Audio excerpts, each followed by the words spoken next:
আলফাৰ দুৰ্ধৰ্ষ নেতা অপাৰেশ্যন কামাণ্ডাৰ ৰূপম অসম ইতিমধ্যে তিনিচুকীয়া আৰক্ষীৰ জালত পৰিছে। যিগৰাকী ৰূপম অসমৰ কাৰণে অসম আৰক্ষীৰ মূৰৰ কামোৰণি হৈছিল। কেৱল অসম আৰক্ষীয়ে নহয়, ইয়াত NIA কেইবাটাও গোচৰ যিহেতু তদন্ত কৰিছিল, গতিকে এই গোচৰকেইটাতো ৰূপম অসম জড়িত হৈ আছিল। গতিকে NIAৰ বাবেও মূৰৰ কামোৰণি হৈ আছিল।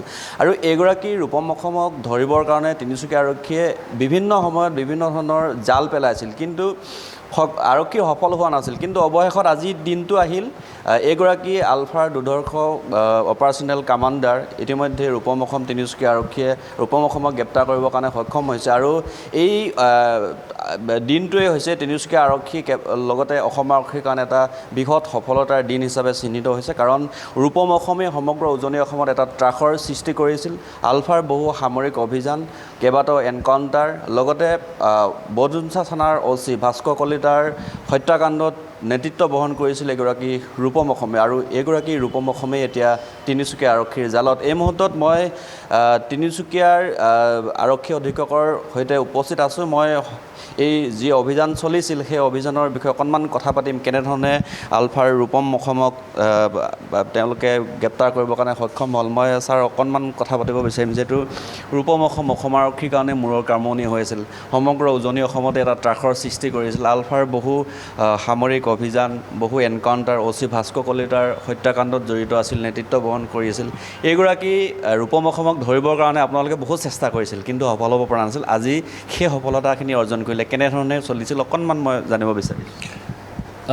ৰূপম অসম যি আছে এইটো আলফাৰ অপাৰেশ্যনেল কামাণ্ডাৰ বুলি আমি কওঁ, আৰু তেওঁ চেল্ফ ষ্টাইল ব্ৰিগেডিয়াৰ ৰেংকটো আলফা দিছে। আৰু বহুতখিনি যিখিনি ক্ৰিমিনেল এক্টিভিটি আছে, বহুতখিনি আগতে যি ঘটনা হৈছে তেখেতৰ জড়িত আছে। বিশেষৰূপে আমাৰ আগৰ বৰডুমচা OC যি আছে ভাস্কৰ কলিতা, তেখেতৰ যি হত্যাকাণ্ড হৈছে তাতে তেখেতৰ স্পষ্ট এইটো ইনভলভমেণ্ট আছে। আৰু বহুতখিনি ছিকিউৰিটি ফ'ৰ্চেছ ওপৰত এটেক হৈছে, কিডনেপিং হৈছে, অৰুণাচলৰ পৰা কিডনেপিং হৈছে, পুলিচৰ লগত গুলিয়াগুলি হৈছে, এনকাউণ্টাৰ হৈছে, বহুতখিনি কাণ্ডত জড়িত আছিলে। তো এইটো ৰূপম অসমৰ খবৰ আমি যোৱা 3-4 মাহৰ পৰা আমি এইটো ট্ৰেক কৰি আছোঁ। তেওঁৰ মুভমেণ্ট যি আছে অৰুণাচল, নামচাই, লোহিত আৰু তিনিচুকীয়াৰ সীমাৱৰ্তী এইটো যি এৰিয়া আছে তাতে মুভমেণ্ট আছে, এইটো আমি খবৰ পাই আছোঁ।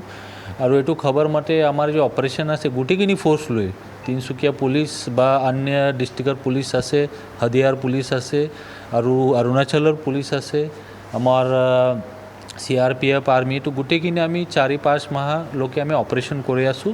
আৰু এইটো অপাৰেশ্যনৰ যি ফলস্বৰূপ আছে, এইটো অপাৰেশ্যনৰ যি আমাৰ এইটো যি হৈছে, এইটো আমি আজি এইটো ছাকচেছ পাইছোঁ।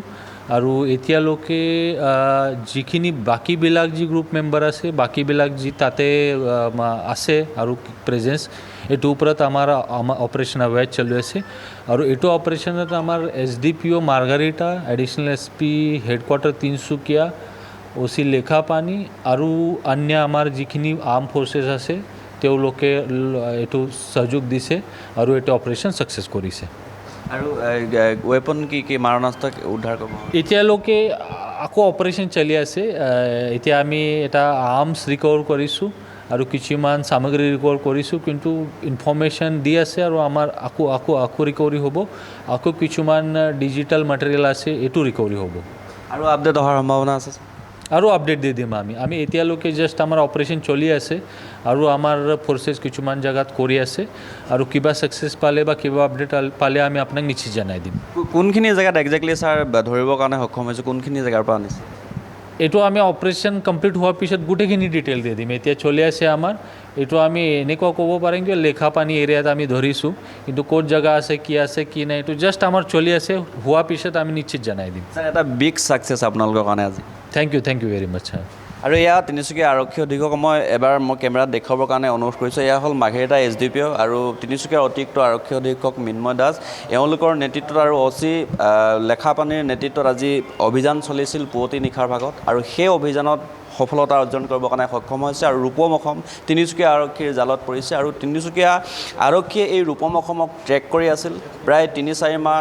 তিনিচুকীয়া আৰক্ষীৰ ৰাডাৰত আছিল, এই কথাখিনি ইতিমধ্যে উল্লেখ কৰিছে। মই অকণমান অতিৰিক্ত আৰক্ষী অধীক্ষকৰ ওচৰলৈ আহিছোঁ যে আজি সঁচাকৈ আপোনালোকৰ কাৰণে এটা বৃহৎ সফলতা, বিগ ছাকচেছ বুলি আমি যদি কওঁ, যিহেতু এটা ত্ৰাসৰ কাৰণ হৈ আছিল আপোনালোকৰ কাৰণে ৰূপম।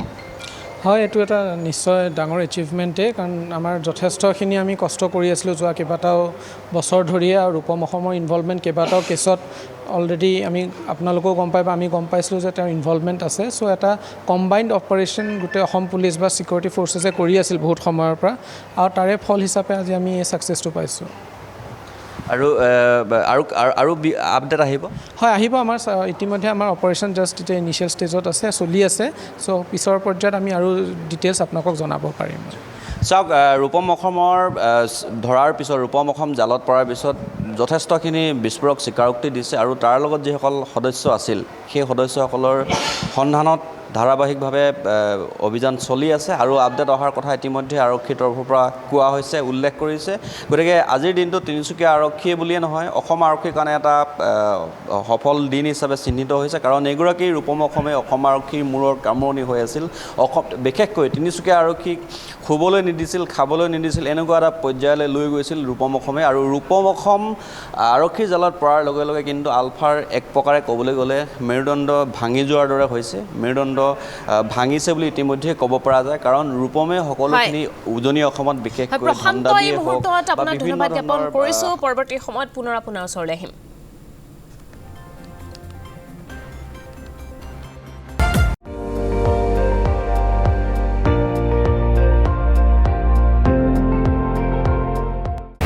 আপুনি চাই আছে ND24, সৰ্বশ্ৰেষ্ঠ নহয়, সৰ্বোত্তমৰ দৌৰ।